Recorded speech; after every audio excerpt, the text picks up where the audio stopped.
J'avais terminé la dernière fois sur cette fameuse expression de l'opposition de l'esprit et de la chair, c'est bien ça? Ce que je vous avais dit, hein. On était sur l'esprit est ardent, mais la chair est faible. J'avais bien vu ça avec vous, hein. C'est bien ça. Donc, eh bien, on termine en fait cette longue prière à Gethsémani. Encore une fois, j'y ai passé plus de temps que peut-être de raison. Le reste ira plus vite, tellement tout est posé dans cette scène de Gethsémani. La dernière, les autres éléments, hein, ce sont les allers-retours de Jésus qui recommence une deuxième puis une troisième fois à aller voir les disciples. Hein. Saint Marc et Saint Matthieu nous le précisent. Ce qui m'intéresse, c'est la dernière phrase. Chez Saint Marc, la fin de ce premier acte, qui est l'agonie du Seigneur, désormais vous pouvez dormir et vous reposer, c'est fait, l'heure est venue, voici que le Fils de l'homme est livré aux mains des pécheurs. Le verset 41, à la toute fin de Saint Marc. On retrouve quelque chose d'identique chez Saint Matthieu avec une précision. Alors il revint vers les disciples et leur dit, « Désormais, vous pouvez dormir et vous reposer. Voici qu'elle est proche l'heure où le Fils de l'homme est livré aux mains des pécheurs. Levez-vous, allons. Voici qu'il est proche celui qui me livre. » Sur ce simple verset, il y a tout le condensé. Ça va nous permettre de résumer finalement tout l'acte en question. Mais vous avez bien tout le condensé de ce que je vous ai dit auparavant. Particulièrement ces éléments importants. L'heure, on en a parlé, cette fameuse heure, elle est là, elle est arrivée, c'est maintenant. Autant Saint Jean a beaucoup développé ce thème de l'heure, mais c'est pas Saint Jean qui l'invente. Je voulais vous préciser ça, hein, puisque cette notion de l'heure qui arrive, vous vous souvenez que j'avais fait une différence, l'heure peut être au sens, l'heure j'allais dire avec les minutes, etc., mais le temps aussi, le moment. Hein, donc cette notion d'heure, elle est vraiment présente à travers la totalité des évangélistes et des passions. Juste une chose, l'heure c'est pas l'agonie. L'agonie est justement cette antichambre. En fait, on n'y était peut-être pas encore dans la passion du Seigneur, dans une certaine mesure. Maintenant, on va entrer dans l'accomplissement. C'est extrêmement important avec ce que je vous ai dit la dernière fois, où le Seigneur est dans sa double nature, humaine et divine. D'un côté, son obéissance, mais aussi son appréhension, mais le terme est faible, son appréhension de ce qui va arriver, son appréhension par rapport à l'heure en question. Une fois que Jésus entre dans l'heure, il y a une fermeté, comme quelque chose qui va devenir totalement inexorable. Ce dernier verset est vraiment un glissement. Or, vous le savez peut-être, Saint Luc, on l'a déjà vu, et vous allez voir, la différence entre les trois évangiles va être flagrante à ce niveau-là. Saint Luc n'a pas composé de la même manière, ni Saint Jean. L'agonie de Jésus est toute réelle. Chez Saint Luc, elle est beaucoup plus, j'allais dire, de passage chez Saint Jean, parce qu'il ne s'attache pas. Comme toujours, il précise d'autres choses. Et chez Saint Jean, elle est plus tôt. Mais Saint Luc, finalement, a marqué la détermination de Jésus bien plus tôt dans l'Évangile, lorsqu'il est précisé, juste après l'épisode de Zachée. Alors, juste après l'épisode de Zachée, en Saint Luc, chapitre 19, vous voyez qu'il n'y a pas eu ce même débat que pour Saint Marc et Saint Matthieu. L'assentiment de Jésus pour entrer dans sa passion se fait avant. Et particulièrement à ce passage-là, et un autre passage précise où Jésus, vous voyez, se place en tête de ses apôtres. Faudrait retrouver dans un autre passage, il durcit son visage. Il durcit son visage. Alors, c'est une expression, mais c'est vraiment cette... vous comprenez qu'à ce moment-là, l'assentiment d'entrer dans la passion, parce que la montée à Jérusalem est dans l'écriture de Saint Luc, de cet ordre-là. Mais donc, l'acceptation, le consentement, l'obéissance, c'est-à-dire ce consentement de la volonté humaine de Jésus, finalement, se fait beaucoup plus tôt chez Saint Luc ou chez Saint Jean, alors que là, on vient de l'assister. Mais les expressions qui sont employées, en l'occurrence, Une fois l'arrivée de Judas et puis de la cohorte qui vient arrêter Jésus, là on a une détermination qui est enfin arrivée. Voici qu'il vient, en tout cas c'est ce qui est dit avec l'heure. Dernière chose sur ce passage, sur ce paragraphe, c'est l'expression à nouveau, voici que le Fils de l'homme. N'oubliez pas qu'en utilisant cette expression, Jésus se situe toujours dans une dimension eschatologique. Ça y est, les temps sont accomplis. Et l'expression « le Fils de l'homme » nous renvoie à Daniel, au livre de Daniel. « Je vis comme un fils d'homme », c'est dans les visions de Daniel. Or, le Fils de l'homme en question, tel que Daniel le voit, dans ses visions du Fils de l'homme, c'est comme un fils d'homme, mais glorieux, pleinement glorieux, en gloire. Il y a donc un immense contraste, et les apôtres doivent être... Je me mets à la place des apôtres. Bon, d'abord, ils ont été tirés 3 fois de leur sommeil. Non mais voilà, ils ne comprennent pas ce qui arrive à Jésus. Il y a eu une entrée en gloire dans Jérusalem. Il y a un enseignement. On vient de passer un repas extraordinaire. On quitte la douceur et puis d'un enseignement du Christ. Dans une intimité, là, tout à coup, il le voit totalement s'effondrer et employer cette expression, alors qu'il était effondré dans la prière, employer cette expression du Fils de l'homme, c'est-à-dire une expression qui les renvoie directement à la gloire. D'accord ? Et ce contraste est saisissant, là. Parce que ce qui va se passer après, nous n'allons plus retrouver l'homme des douleurs de l'agonie. Nous allons retrouver l'homme des douleurs physiques. Il y a quelque chose qui bascule à ce moment-là. Alors il va avoir le juste jugé, comment vous dire, mais celui qui est dans l'agonie est dans une souffrance, la lutte, le consentement de Jésus est là. Je vous l'ai déjà dit, la dernière tentation du Christ, ça n'est pas descends de ta croix. La dernière tentation, elle était jusque-là. C'était ça. L'ultime tentation. Le reste, une fois la détermination acquise, on peut y aller.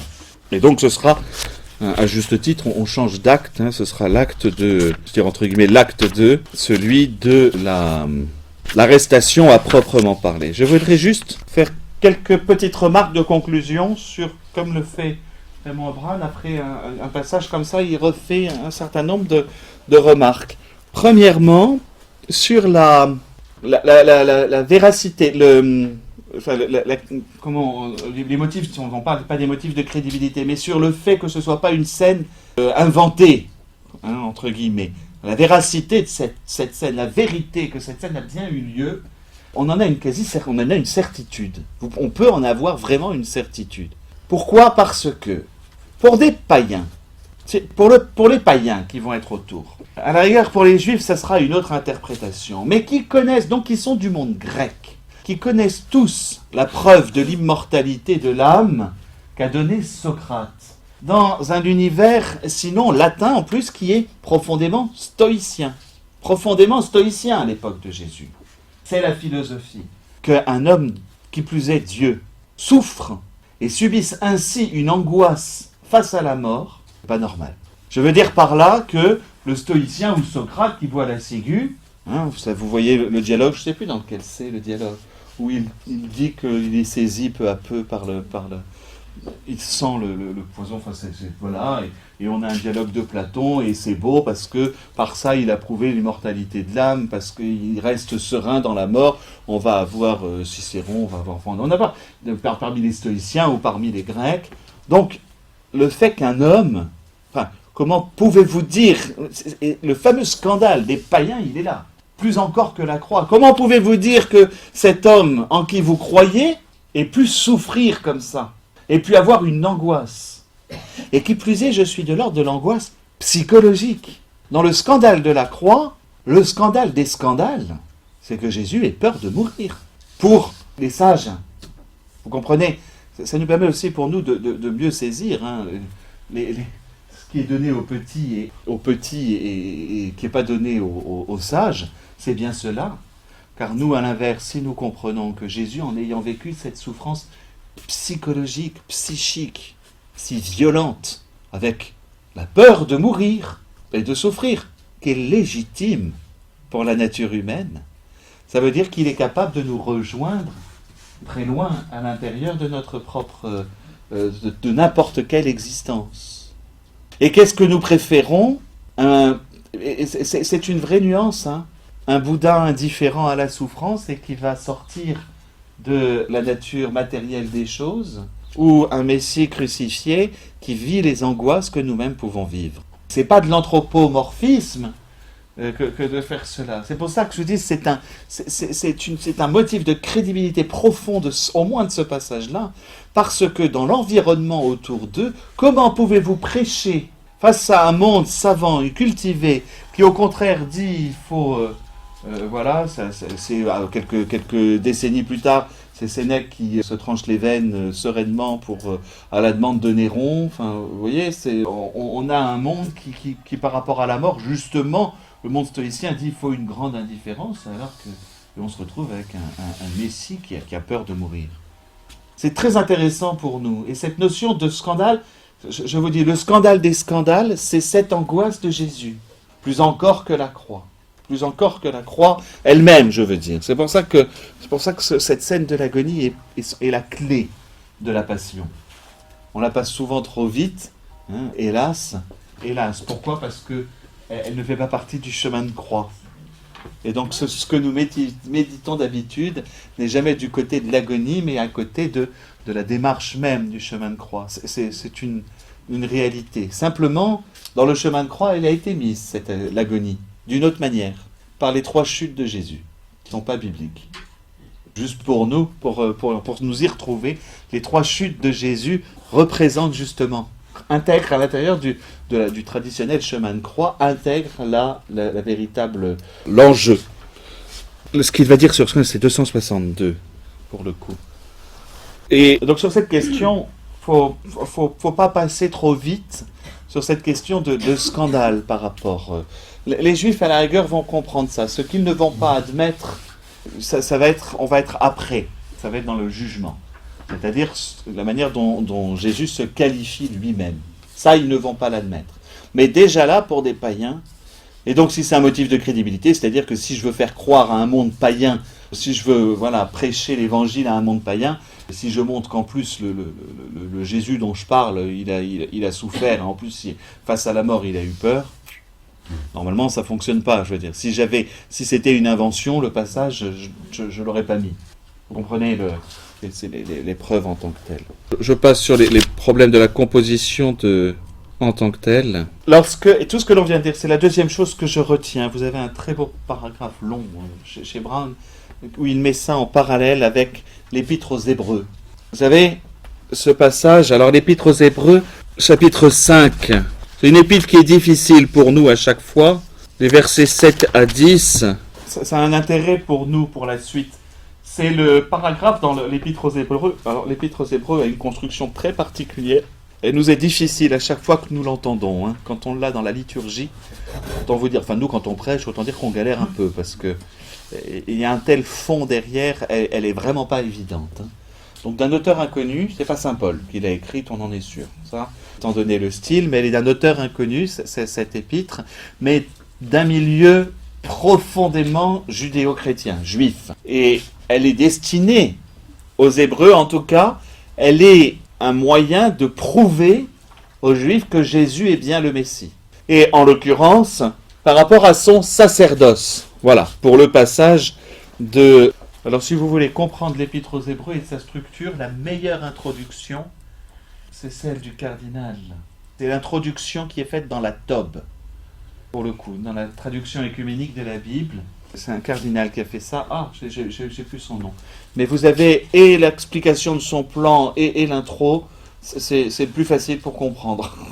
L'Épître aux Hébreux. Voilà, je vous conseille ça nous donne. Donc le Christ, on prouve qu'il est le Messie, et particulièrement dans son sacerdoce. Or, voilà ce que, dans son sacerdoce, au sens où il est à la fois le prêtre et la victime. Et l'Épître aux Hébreux dit ceci au chapitre 5 et au verset 7, du 7 à 10, « C'est lui qui, au jour de sa chair, ayant présenté avec une violente clameur et des larmes, des implorations et des supplications à celui qui pouvait le sauver de la mort, et ayant été exaucé en raison de sa piété, tout fils qu'il était apprit ce de ce qu'il souffrit l'obéissance. Après avoir été rendu parfait, il est devenu pour tous ceux qui lui obéissent, principe de salut éternel, puisqu'il est salué par Dieu du titre de grand prêtre selon l'ordre de Melchisédek. Rien que dans ces 4 versets, vous avez un condensé théologique absolument monstrueux, où il faudrait revenir sur chaque mot. Mais l'air de rien, avec l'analyse qu'on vient de faire de toute la scène de la Passion, lorsque vous entendrez cela, vous aurez sans doute un certain nombre d'éléments qui vous permettront de comprendre. Même s'il y a, vous avez à travers juste ces quelques versets, mais vous avez une littérature de 5 bouquins, enfin, je ne sais pas comment vous dire. Mais les termes qui nous intéressent, souvenez-vous que de ce que j'avais pu dire déjà auparavant. Il y a bien une prière et une supplication du Christ. Il y a bien quelque chose de l'ordre de la supplication, de la supplique, je veux dire, dans l'agonie, à l'intérieur de l'agonie. Il y a cette supplication du Christ qui est réelle et qui est, je reprends tout, véritablement de ne pas souffrir ni mourir. C'est ce qu'il demande. Il ne demande pas à ce que ça ne fasse pas trop mal. La coupe a éloigné de moi, il demande dans sa supplication de ne pas vivre la mort. La supplication, elle est tournée vers la question de la mort. Tu ne veux pas subir cette mort, humainement. D'accord ? Ça, c'est ce qui est d'abord dit. Et il le fait, oui, une violente clameur et des larmes.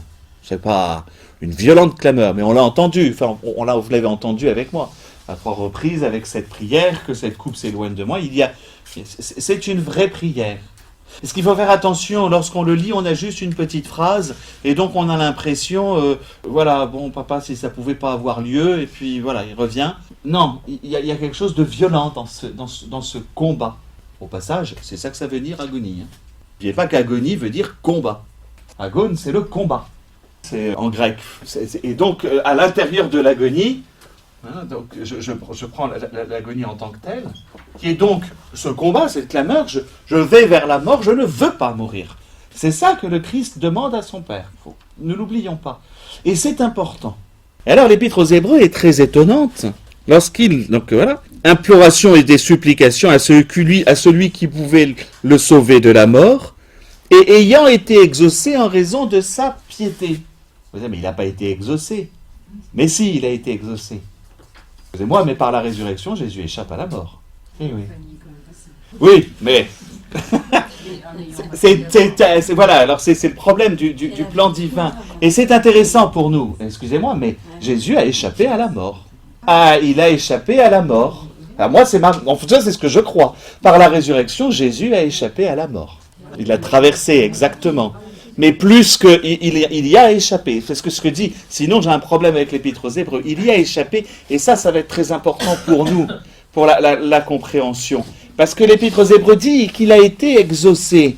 Et vous allez me dire, mais pourtant, il est mort. C'est le souci. C'est toujours pareil. Qu'est-ce qu'on met derrière ce mot ? C'est celui-là qui nous pose un pépin.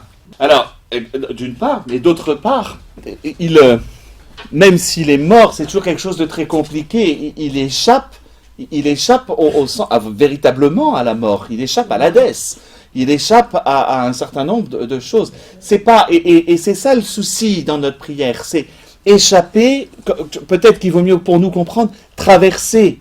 Mais je reviens avec ce souci, n'oubliez pas ma peirasmon. Vous savez, c'est ce mot qui est à la fois, qui signifie à la fois l'épreuve et la tentation. Je préfère mettre le mot grec, comme ça au moins on a les deux sens en même temps. Excusez-moi de le mettre comme ça, c'est pas élégant, mais ça m'évite de dire soit épreuve, soit tentation. Et c'est dans ce contexte-là qu'on peut comprendre, oui, le problème il est du côté de la mort. Jésus y échappe au sens, il est exaucé de sa prière, mais ce qui est dit ici, des implorations et des supplications, c'est la manière dont nous lisons aussi le texte. Donc il fait monter des implorations et des supplications à celui qui pouvait le sauver de la mort. Quelle traduction vous avez dans la traduction liturgique ? Ça m'intéresse. Avant. On a bien le même mot, alors sauver, c'est celui-là qui m'intéresse. C'est sauver de la mort. Exactement. Mais c'est pour nous Oui. de la souffrance avec tous nos péchés. Nous traverser avec lui. Donc on a ce combat tout le temps. Pour nous, pour le côté combat. Du côté du Seigneur, la chose qui est étonnante, c'est que l'Épître aux Hébreux dit que Dieu l'a exaucé, et c'est vrai. Parce que Et ce en combat, fait, il l'a passé pour nous.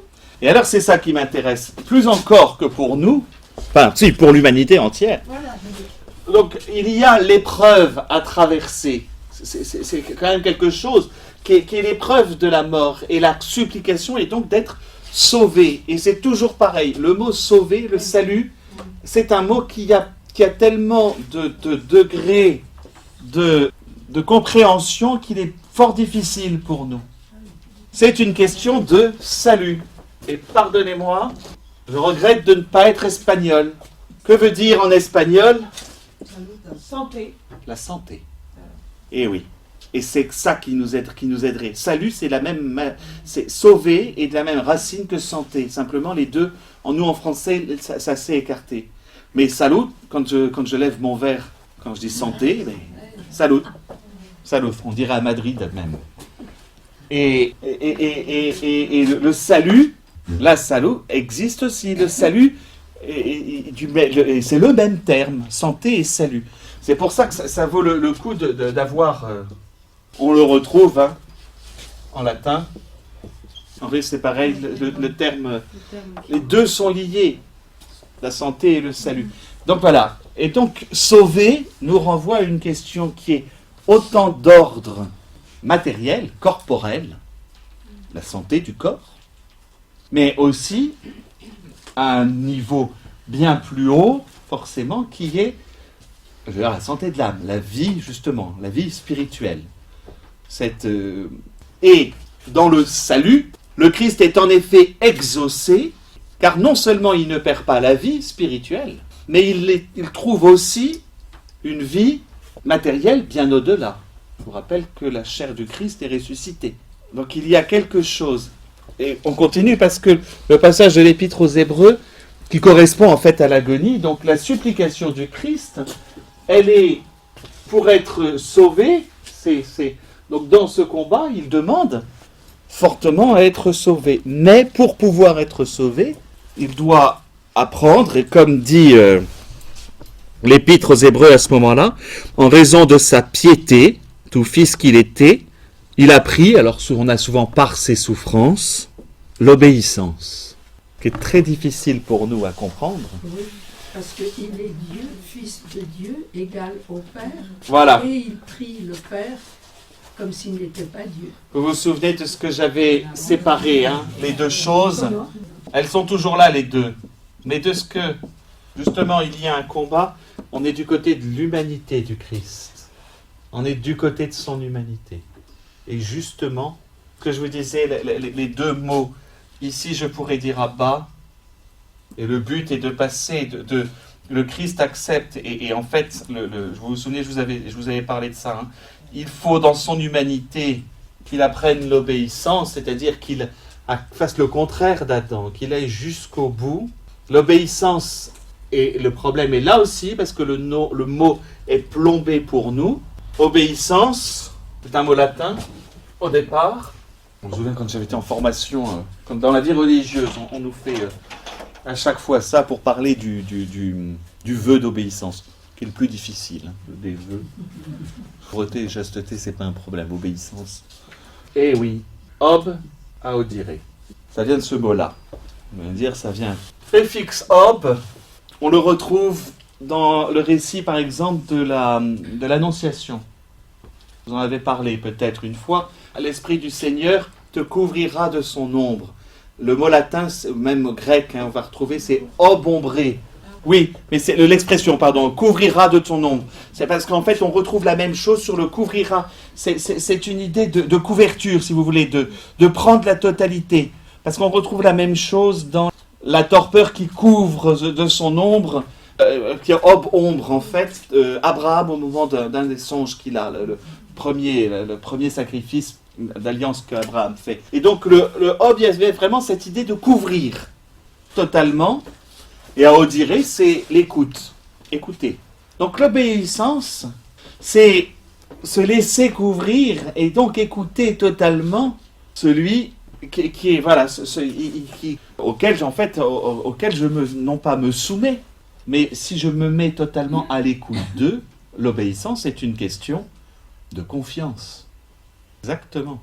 C'est une question de confiance. Ça n'est pas une question d'autorité. C'est ça notre problème aussi avec le mot obéissance. Et donc dans son humanité, et parce que le récit de la création, le récit de la chute est extraordinaire pour ça, parce qu'il comprend très très bien ce qu'est le fond de notre problème. Quel est le fond de notre problème? Dans le mot obéissance, on y voit servilité. Et l'acte d'obéir, et si Adam et Ève désobéissent, que leur a dit le serpent? Il vous ment. Si vous mangez de ce fruit, vous serez comme lui. C'est-à-dire, il remet en doute, c'est une question extrêmement contemporaine, la relation, pareil, d'autorité, si vous voulez. La relation de celui qui donne la vie à ceux qui sont créés. De toute façon, et c'est ce qui est complètement idiot de la part du démon. Enfin, je veux dire, Dieu ne peut pas créer, c'est philosophique ça, Dieu ne peut pas créer quelque chose qui serait à l'égal de lui. Ça n'est pas possible. D'ailleurs, Jésus n'est pas créé par Dieu, engendré. Dieu, le Fils est engendré, pardon. Hein, donc, l'obéissance, et le démon a fait le contraire, c'est une histoire de confiance. Donc, que se passe-t-il pour Jésus? Je reviens à ma passion. Son obéissance et au récit de l'Épître aux Hébreux. Et donc, cette absolue confiance en Dieu qu'il pourra être sauvé de la mort. C'est ça. Et donc, l'obéissance de Jésus, parce que sinon, il faut faire très attention, hein, on est en train de dire l'obéissance de Jésus, c'est que le Père veut qu'il reçoive les coups de fouet, le Père veut qu'il meure sur la croix. Enfin, on peut vite retomber sur le Dieu sadique avec ce mot-là. Et il nous faut absolument, nous, essayer d'entrer dans quelque chose où le Père n'est certainement pas sadique. Alors, comme vous disiez tout à l'heure, Jeanne, et c'est à juste titre, il va y avoir à travers les souffrances, une fois passées les souffrances psychiques, on aura un deuxième temps avec les souffrances physiques pour montrer à quel point le Fils, l'obéissance, c'est presque une question que le Père lui pose. Est-ce que tu acceptes d'aller jusqu'à aussi rejoindre les hommes dans leur souffrance physique? Toute l'humanité dans sa souffrance physique. Et tu la rejoins, et donc il faut qu'il puisse la rejoindre dans sa souffrance psychique, de la même manière, ou psychologique comme vous voulez, que dans sa souffrance physique. Et la demande du Père, mettez-vous dans un colloque divin, entre guillemets, où le Fils accepte d'aller, et il sait qu'il vient pour cette heure, justement. Il sait qu'il vient pour cette heure. Dans ce colloque divin, il doit y avoir une absolue souffrance aussi du Père, de demander à son Fils d'aller jusque-là, mais pourquoi? Pour pouvoir sauver.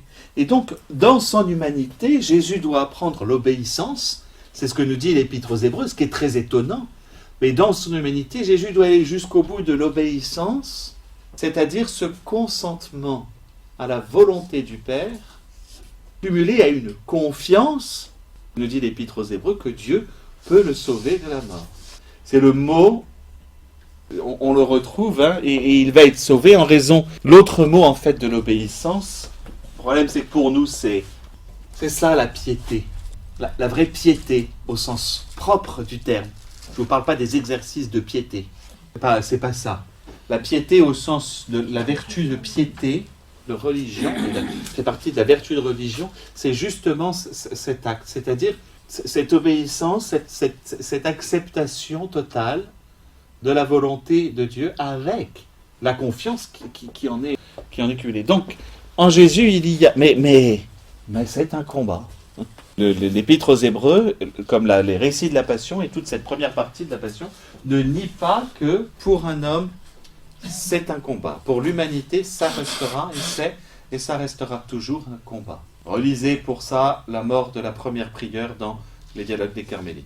Parce que même celui qui sera préparé magnifiquement, certains vont traverser, mais contempler la passion du Christ, qui est la réponse de la prière, qu'il se soucie d'abord de moi. C'est rude, où Bernanos décrit magnifiquement ce qu'est une agonie. Et avec la réaction de Constance après, de sœur Constance après, on dirait qu'elle a enfilé la mort d'une autre pour qu'une autre ait une mort plus facile pour elle. Avec cette idée. Ce passage est merveilleux et cette réflexion. Mais elle est là. Malgré tout, face à la mort, il y a un combat. Ce combat, le Christ le traverse, et le traverse en fait dans l'agonie. Déjà. C'est-à-dire la victoire est acquise maintenant. Voilà. Et non la mienne. Il remet. C'est là qu'il y a l'obéissance. L'obéissance, c'est là, et comme je vous dis, à la fin, et ça, c'est l'Épître aux Hébreux. Et je termine sur l'Épître aux Hébreux parce que c'est ça aussi qui est extrêmement intéressant. Donc, il a pris de ce qu'il souffrit l'obéissance, après avoir été rendu parfait. Quelle expression! Comment vous l'avez parce qu'on n'a pas dû traduire. Et ainsi conduit à sa perfection. Conduit à sa perfection. Même chose, mais ça, je vous en avais parlé l'an dernier, déjà. Donc la perfection, et là pour nous tout de suite ça devient moral, ce pourquoi c'est fait. Il faut faire attention, la perfection c'est ce pourquoi une chose est faite. Personne. Donc la perfection, ça n'est pas le millimètre près, terme spirituel. La perfection, c'est l'accomplissement de la nature même de quelqu'un. Sur la perfection, Très fort. j'ai pas eu le temps de le Et lire alors, encore. mais l'amour du Christ pur, il y a le combat, l'agonie, mais Alors, il est dans ce n'oublions pas, infini. N'oublions pas qu'il le cumule avec cette relation à bas dans sa divinité, justement. Mais ça, c'est du côté de sa divinité. La Oui. Oui, d'amour c'est pour une le relation Père. qui est Et là, moi, je suis du côté de l'humanité. Ah oui. Attention que la perfection du Christ, je ne vous l'ai pas dit de ce terme-là, mais à l'intérieur, la perfection, ce pourquoi il est fait, c'est-à-dire qu'il va être conduit à la perfection de l'humanité. C'est-à-dire cette possibilité que l'humanité entre pleinement du côté de Dieu.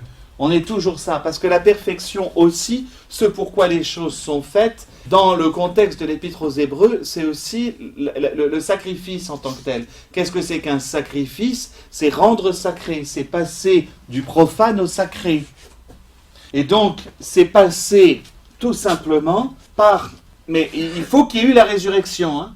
Il y a eu les souffrances, mais il y a aussi la résurrection. Et par cela, il a fait passer l'humanité totalement du côté de Dieu. Vous comprenez? Parce que c'est extrêmement important, ça. En termes, l'obéissance du Christ, c'est ce passage, voilà, sa nature humaine qui atteint sa perfection. C'est-à-dire qui enfin peut, comment on veut dire, être assumé par Dieu. Alors, évidemment, il y a ensuite... Tout cela est porté par l'amour trinitaire et est possible grâce à cette union de l'amour trinitaire.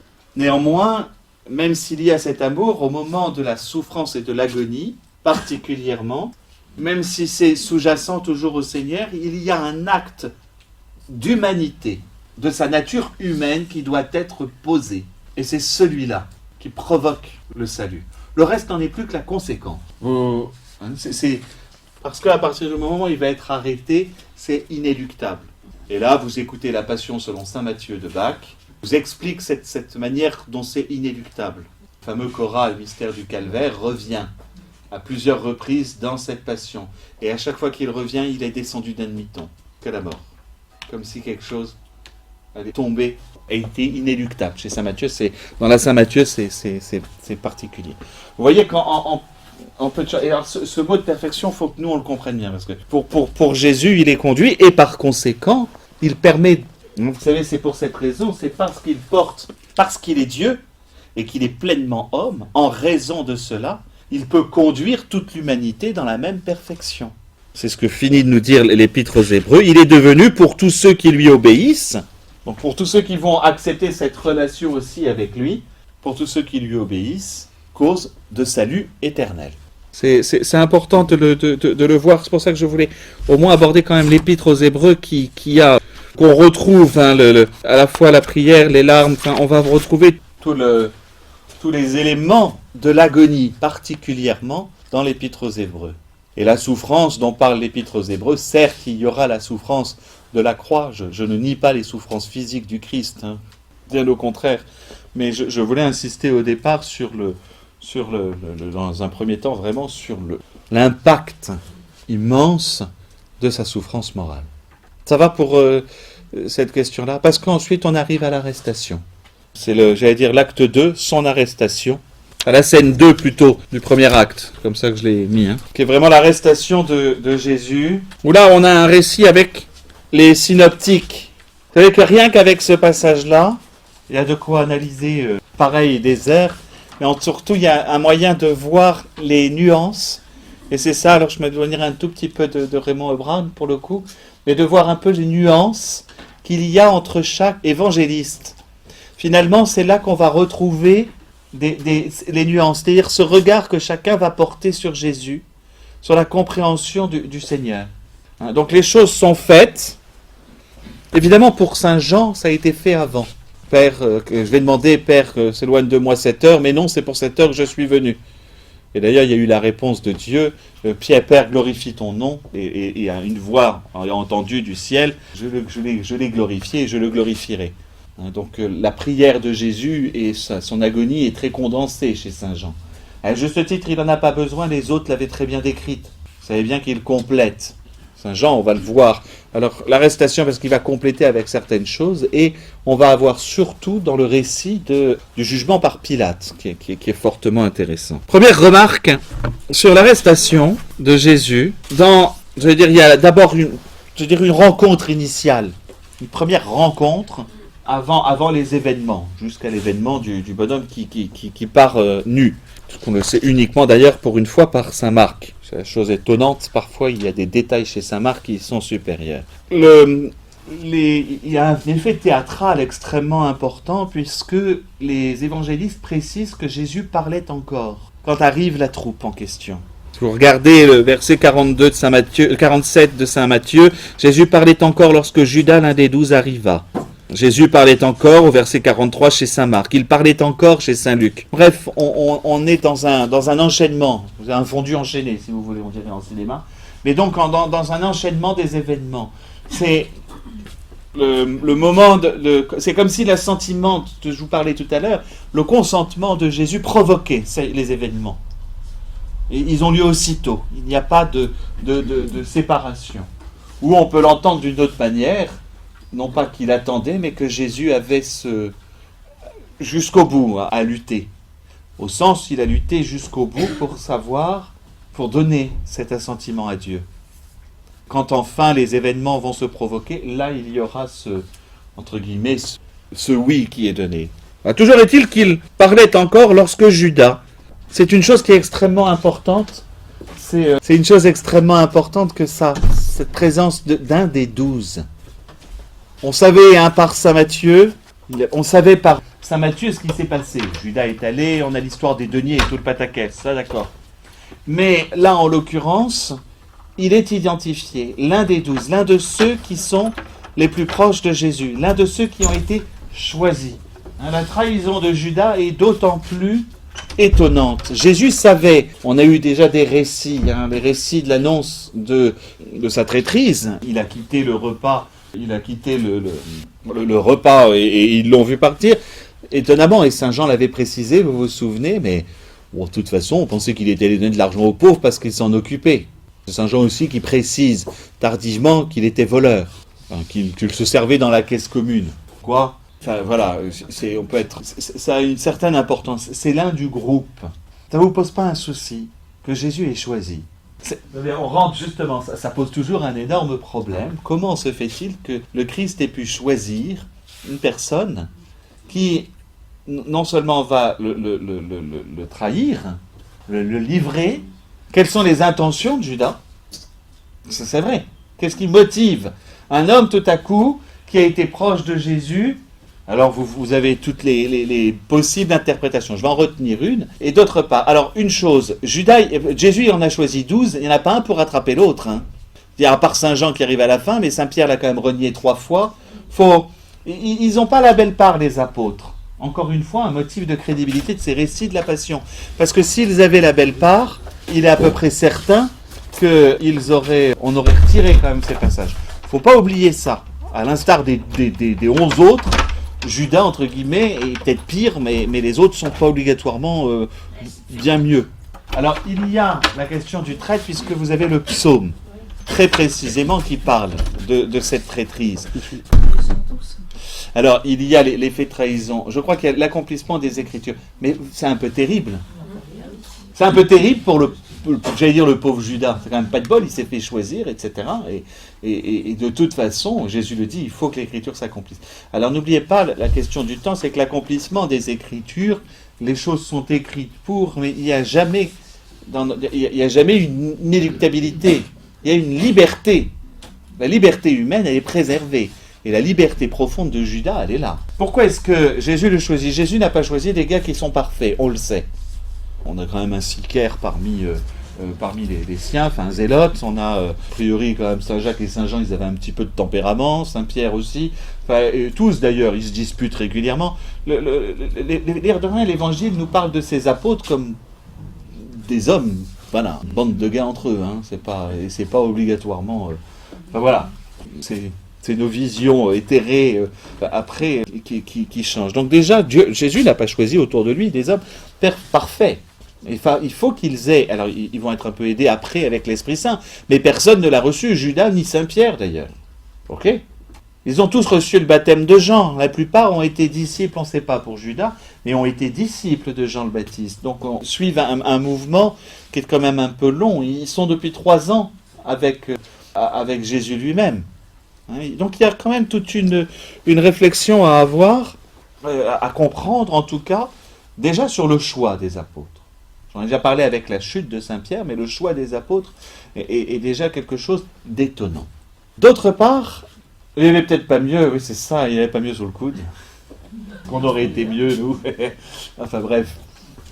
Il est certain que, alors là pour le coup, il n'y a pas mieux, et que même au matin de la résurrection, Jésus aurait mieux fait de s'appuyer sur les femmes, hein. C'était plus sûr, parce que c'est quand même Sainte Marthe qui lui réaffirme. Il y a certainement d'autres gens. Bien sûr. Nicodème. Voilà. Il y a les discrets, il y a Joseph d'Arimathie, Nicodème, enfin bon, il y a. Exactement, non mais voilà. Peu importe, mais ça c'est pour la question. La question de Judas est un peu particulière parce que est-ce qu'il y a une pleine liberté ? Oui, obligatoirement.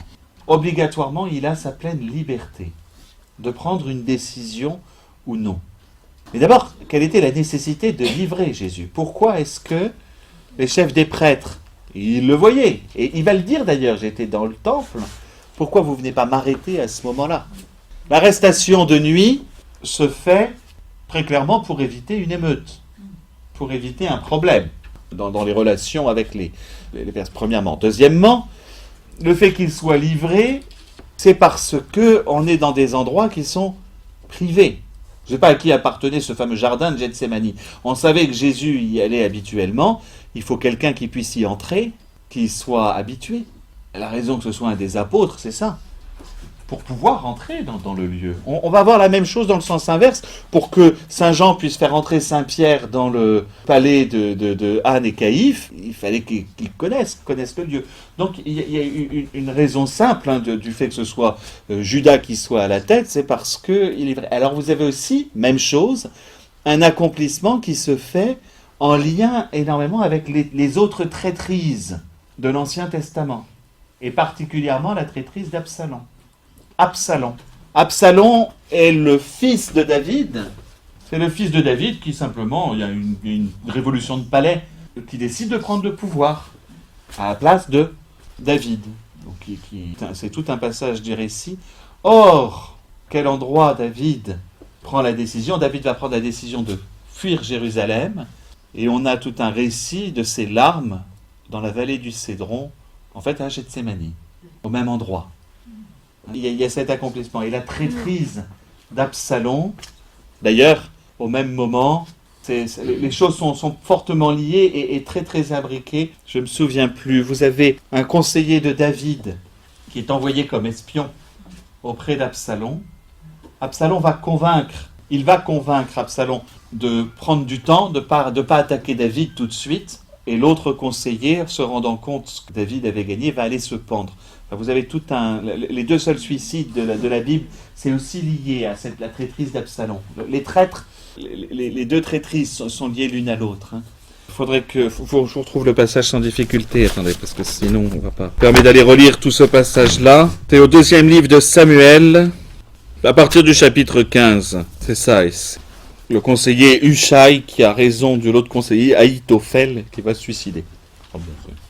C'est le seul cas de suicide de l'Ancien Testament. Et l'autre cas, c'est Judas. Ils sont liés au même passage, c'est-à-dire une traîtrise.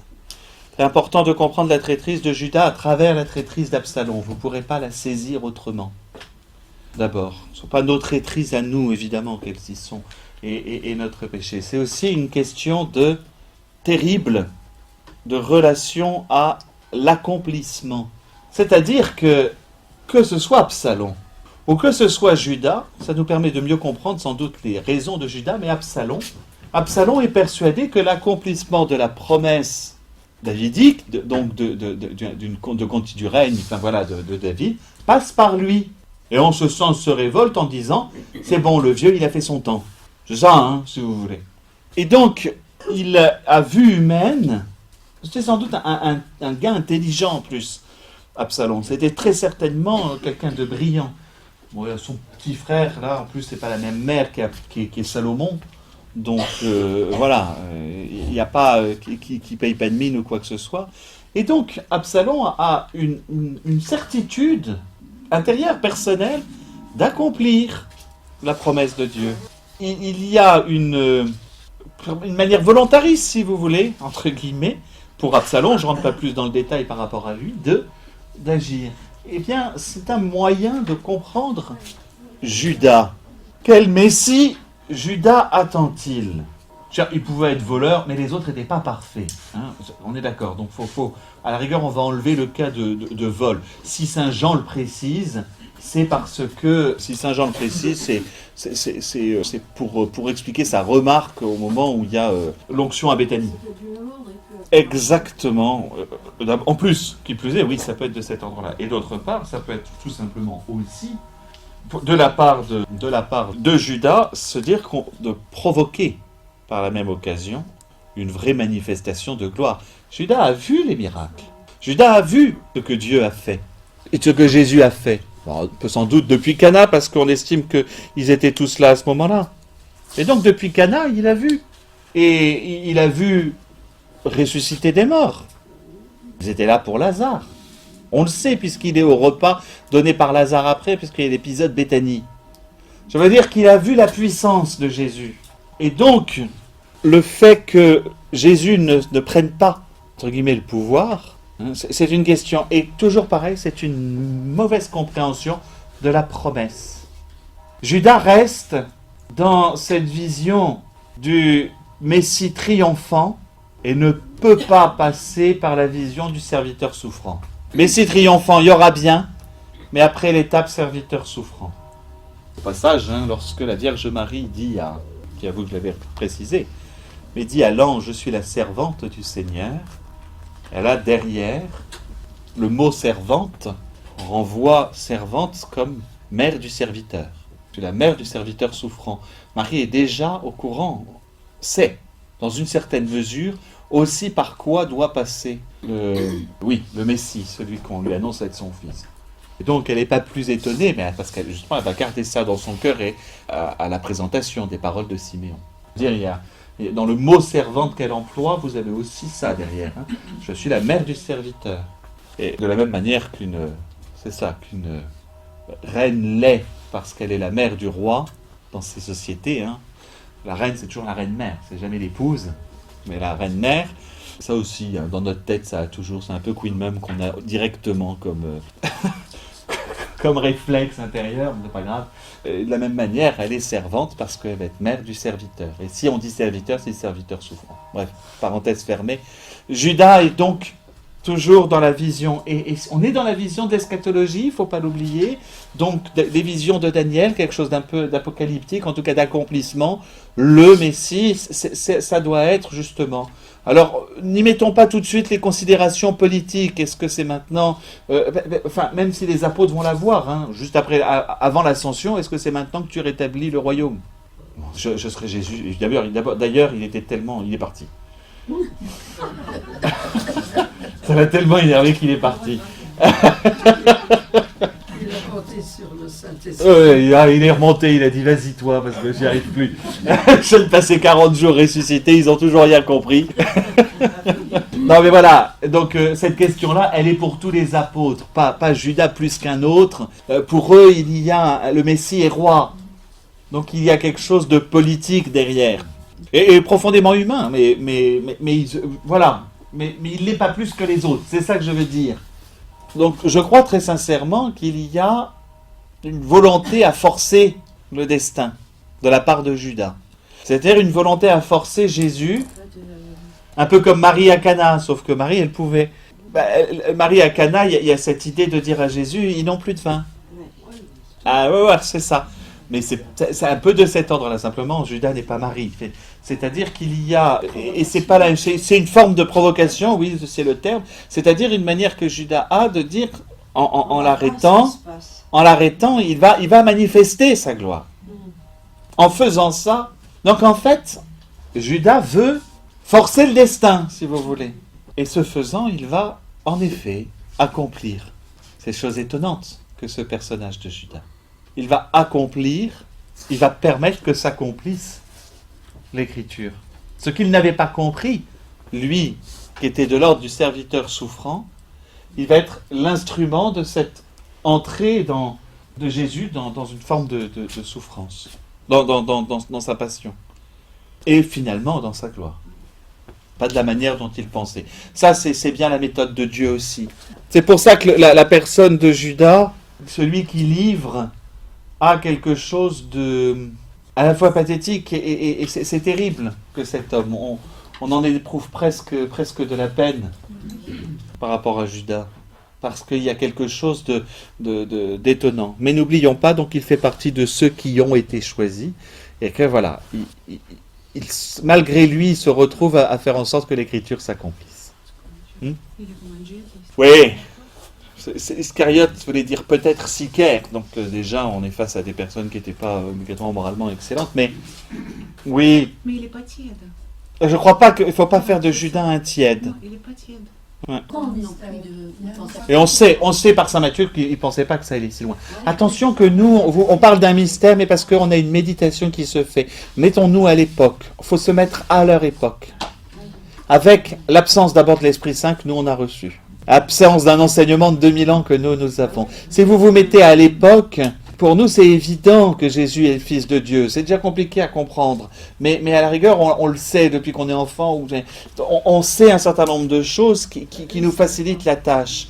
Et si vous vous mettez dans sa mentalité de son époque, vous vous mettez en Israël, donc dans un contexte sociopolitique absolument différent, dans une réalité sociale, dans un contexte messianique qui plus est, où on attend, on est perpétuellement un peu aux aguets par rapport à ça, et où les discours varient, où le sauveur en question, c'est le sauveur de son peuple, mais ça veut dire, il va Noé, quoi.